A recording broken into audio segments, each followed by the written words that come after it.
Pagi tadi saya berkesempatan entah bagaimana dia keluar dalam YouTube cerita berkenaan dengan beberapa gangster-gangster yang bertaubat. Ini cerita gangster benar. Salah seorangnya adalah anak muda yang berusia pada tahun 2003 itu usianya 17 tahun, lepasan Sentul Methodist School. Pada usia begitu, dia dipelihara, dijaga oleh ibunya, seorang ibu yang merupakan seorang guru pada siang hari. Malamnya menjadi CRO, baliknya lewat malam, tanpa diketahui oleh anaknya. Anaknya itu menyangkakan bahawa ibunya hanya seorang guru. Ibunya seorang ibu tunggal. Nak bela anak 4 orang, duduk di Kuala Lumpur yang mencabar dengan kos yang serba tinggi.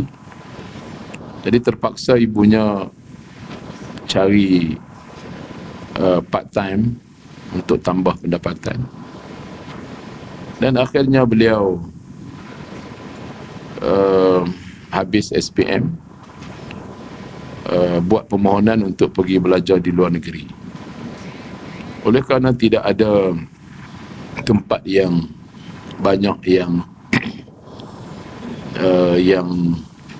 nakkan kos dia ke Allah Alam, maka dia memilih negara yang tidak ada persaingan, iaitu negara Brazil.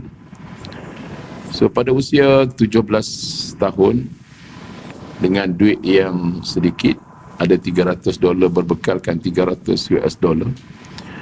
beliau terbang ke Brazil. 13 jam dalam perjalanan, tapi nak sampai ke sekolah tu 3 hari. Pada usia 17 tahun. Akhirnya pendek ceritanya, beliau selama hampir 3 tahun tidak kenal Tuhan, makan babi, jual dadah, jadi gangster, jadi mafia, jadi orang lah, jadi orang, masuk gereja, jadi etis, ikut makan apa yang ada di gereja. Babi ni udah kerana Brazil ni memang itu makanan dia. Jadi nak survive punya pasal, tidak ada agama, tidak ada persatuan. Kalau pergi London adalah persatuan dia, kalau pergi Australia adalah persatuan student Malaysia dan sebagainya. Ini dia alone, dia kata. Macam mana dia nak survive diri dia pada usia yang sebegitu muda, ditipu tengah jalan. Pernah di macam-macam lah, muka tak ada rupa, dia kata muka pun macam ala-ala Brazil dah muka dia. Jadi itulah kisah dia. Akhirnya sebelum nak balik tu, dia merantau daripada Brazil pergi ke Venezuela, ke Perancis, ke Itali. Habis dah semua negara ni, nak on way balik ke Malaysia.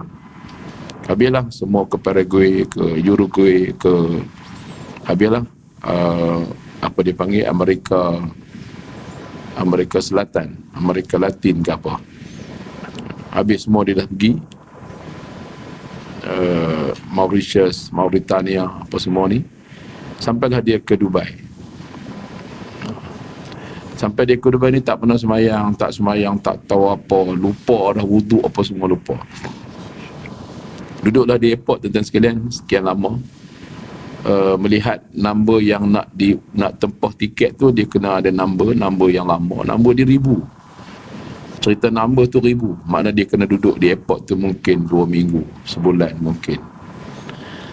Sampai semua tempat di dalam airport tu, setiap penjuru dia tahu. Dia tahu semua tempat. Dia tolong orang, tunjuk jalan, tunjuk orang, buat apa saja kebaikan dia boleh buat. Kemudian datang seorang hamba Allah ni, juga sedang menunggu untuk travel. Hari-hari datang jumpa dengan dia dalam main buat visa. Jadi dia pun agak jadi ada kawan lah, orang tua dah. Sehinggalah satu hari dia kata dia keluar daripada airport tu, Selepas seminggu isap rokok dekat luar. Masa tu dah ada duit lah, sebab dia dah jual di Kanja. Semua benda atas dunia ni dia buat, semua maksiat ni dia buat. Akhirnya tuan-tuan sekalian, dia dengar azan. Dia dengar azan, itulah dia kata pertama kali setelah aku tinggalkan Malaysia, aku kembali dengar azan. Dulu pernah masuk gereja, pernah jadi Kristian, etis, tapi tak keluar agama. Cuma nak try, nak tengok apa dia sebenarnya Christianity, apa dia sebenarnya etis, apa dia, nak cuba. Sebab dia seorang diri, tidak ada bantuan makan apa saja yang ada di hadapan. Kemudian akhirnya dia pergi ke masjid. Pergi masjid nak ambil butuk, ingat-ingat rupalah masa belajar di Methodist St. John, di Methodist Sentul dulu. Tengoklah dia kata orang sebelah, oh macam ni, ambil butuk macam ni. Tirulah balik, ikut sikit-sikit. Lepas tu masuk dalam masjid, lepas solat, ikut orang solat, dia pun solat. Ingatlah balik yang pernah dia buat sebelum daripada itu. Kemudian tuan-tuan sekalian, dia pun berdoa, ya Allah, aku nak balik, ya Allah, cukup dah segala dosa, segala maksiat ni. Dia berdoa ni, pertama kali sembahyang selepas hampir 3 tahun tak solat, tak kenal agama, jadi masuk gereja. Dia kata dengan izin Allah, lepas dia berdoa, menangis apa semua ni, dia kata dia masuk balik ke airport. Datang, dia nampak balik uncle yang selalu lepak dengan dia, minum dengan dia, duduk tunggu dia sekali tu. Uncle tu datang kat dia, terus olorkan tiket balik daripada Dubai ke KL, business class. Ada siap tarikh apa semua. Dia kata, sebab benda tu berlaku selepas dia habis berdoa di masjid.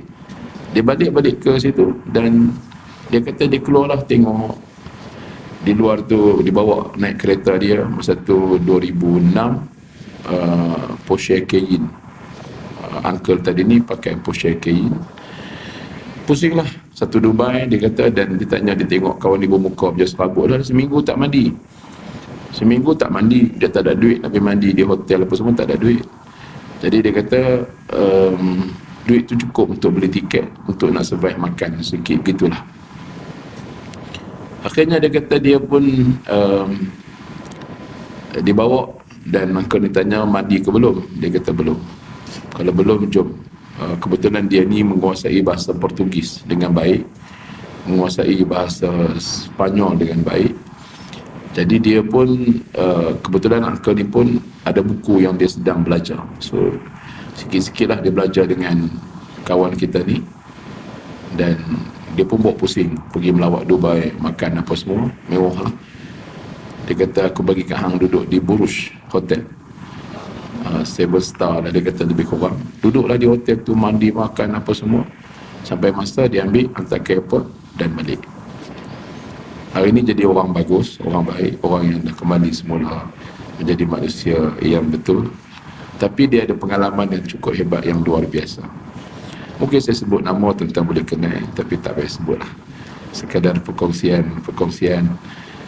Dengar cerita-cerita macam ni, tuan-tuan, kadang-kadang itulah dia hidayah Allah. Allah nak bagi balik kepada siapa yang dulunya mungkin tersesat. Dia kata mungkin sebelum ni kita fikir nak jadi baik, Allah Ta'ala nak bagi satu benda yang miracle ini, dia kata mungkin dengan amalan, dengan apa, tapi tidak, aku ni dengan penuh tangan dengan dosa. Tapi bukan kata sampai keluar agama, tidak murtad, cuma nak ambil tahu.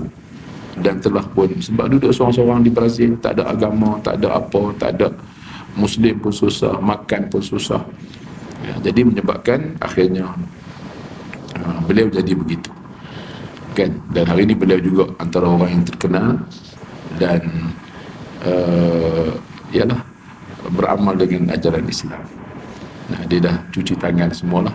Itu seorang. Yang seorang lagi juga sama, pernah jadi gangster, bunuh orang, macam-macam lah, buat kerja jahat apa semua. Hari ini alhamdulillah Allah bagi kembali balik untuk jadi manusia, kerana jalan untuk kembali pulang menjadi manusia itu adalah berada di tangan Allah Subhanahu wa taala.